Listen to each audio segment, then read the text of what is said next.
Damon here with NLP Gym, and we just wrapped up the last day of workshop, the Hypnosis and NLP workshop with Dr. Sid Jacobson. What I wanted to talk to you a little bit about was the Six Step Reframing that we did, which is a classical NLP technique.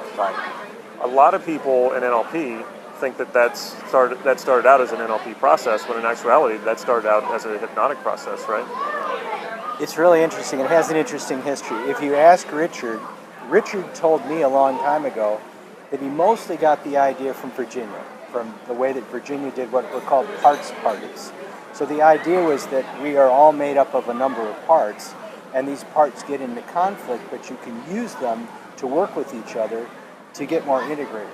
The whole idea of parts work in Gestalt therapy that Pearls was doing, in Virginia's work, was really to get people integrated in a way that made sense, so that they were working together with themselves, so that there were no internal conflicts.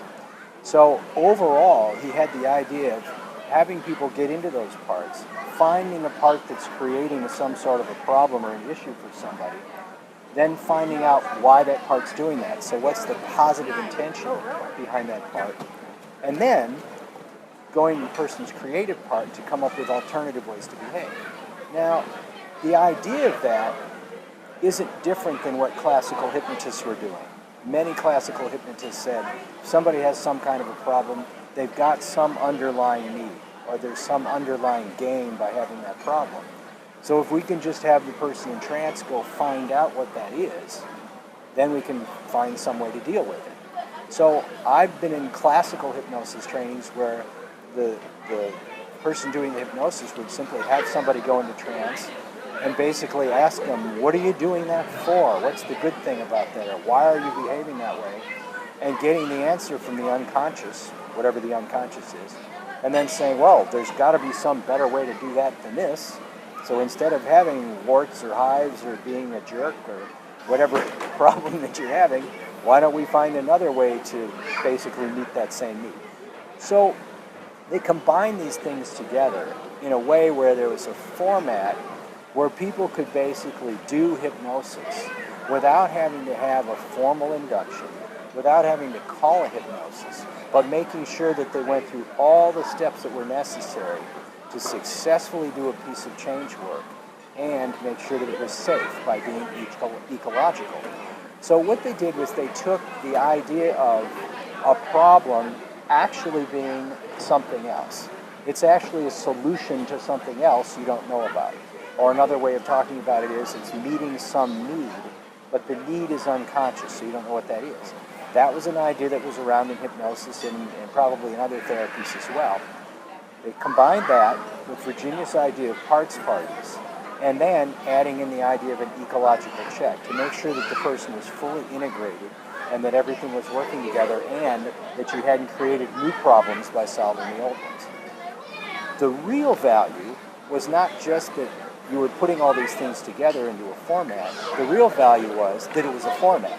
It was something you could use step by step, and if you simply followed the instructions and you were paying attention to the person, most of the time you could get a piece of work done, just about anything. So it was one of the first NLP formats that we had, and it was great for bad habits. It was great for making changes in somebody's behavior that they didn't know why they were doing something. It was great for interrupting patterns that people have gotten themselves into. If you're good at it, you can do almost anything with it. Now, the other part of it was, Richard told me, he really wanted a lot of people doing hypnosis because it was really effective, and he wanted to give them a format where they do it without realizing that's what they were doing. So not only the person doing it would have some objection to it because it was hypnosis, but neither that person nor the client would have any objection to it because that it was hypnosis, right? So we were talking the other day about people's fears and objections to doing hypnosis. Well, this just removed them. Because you would say, oh, this is an NLP technique. It's just a format we're using, but it was hypnosis. If you think about it, for those people who understand the actual process and the steps involved, there's no way to do it without altering your consciousness. There's no way to do this without going into a trance. It's such a useful format. I found myself, after practicing it several times and doing coaching and even working on myself, I don't always follow the steps exactly, but I find myself always looking for the positive intent and finding other options, finding at least 3 options. It's just so natural to go to that now. And this was the first time that I'd actually done it through hypnosis, how you had us do it. Sure. And I think that's my new favorite way now. I think I want to do it now hypnotically rather than having, walking the person through it step by step. And it's really a content-free model. I mean, you don't really need to know the content. I mean, maybe in some cases if people get hung up on something, but in general, you don't seem to need content. So if the person's in trance, you can just walk them through it. And as long as you have the idiomotor signal set up, you get your yes and no, and they can keep all that to themselves. You don't have to necessarily know what it is. The idiomotor signals being a connection to the internal processing that the person's not aware of, so that you have a check on what you're doing with, quote, the unconscious mind, whatever that is, as opposed to just listening to somebody's intellectual verbalizations about what they're doing. So as long as you've got that internal signal system, you'll pretty well know that you're meeting the person's needs where the needs came from in the first place, was from unconscious processing. The other thing about it, too, is, as you're saying, the pieces of this are valuable. I mean, one of the basic presuppositions of NLP is that we want to separate people's intentions from their behavior. This builds that into the format. So it's a very important part.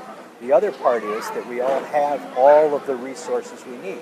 That's what the creative part is for, to go find those resources. And then the 3 options, not only the 3 options, but the ecological check at the end is something that people should be doing in most of the formats that they're using with people, to make sure that everything that you've just done is going to be congruent for the person and not create other problems that they're not aware of. Yeah, and it's interesting to see, like, even there's so much new technology these days in NLP, and so much of it is really based off of the old patterns and processes. And 6-step reframing is one of those. It's like just that very simple, fundamental process. And I don't think a lot of people really spend enough time with that model to really know it well enough. And when you do, though, it makes the newer technology so much easier to work with. Well, I obviously agree with you completely, and I think, as we've discussed, the purpose of NLP Gym is because many people in their NLP training are just getting little snippets of a lot of the older technology, or none of it at all, and they don't know where the new pieces came from, and then when they can't effectively use the new pieces,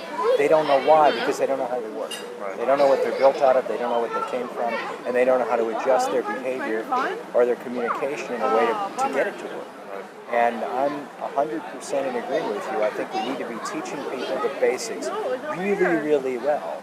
Then they can do the more advanced stuff and make it work very easily. And I find it really natural once the more you practice the basics, the more you naturally start to advance on your own anyway and start adding in your parts to it. And it's just a natural evolution is what I found.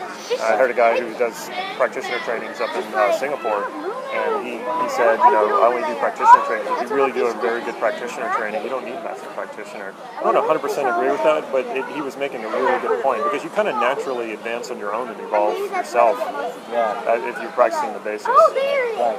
And I appreciate the intent behind what he's saying. I like some of the new stuff too. So do I. And the other thing is, even in one practitioner program, I don't know any that are long enough to give people all the skills. I think he was teaching a really long one. It was in a different country. I'd have to go back and check with him and find out. Possibly so. Anyway, well, thank you so much for being in Santa Cruz this weekend. It was a lot of fun, and everybody loved it. Yeah. Thank you. So, until next time. Yeah, until next time. Check us out on nlp-gym.com and follow us on Facebook. Subscribe to our YouTube channel, and take care.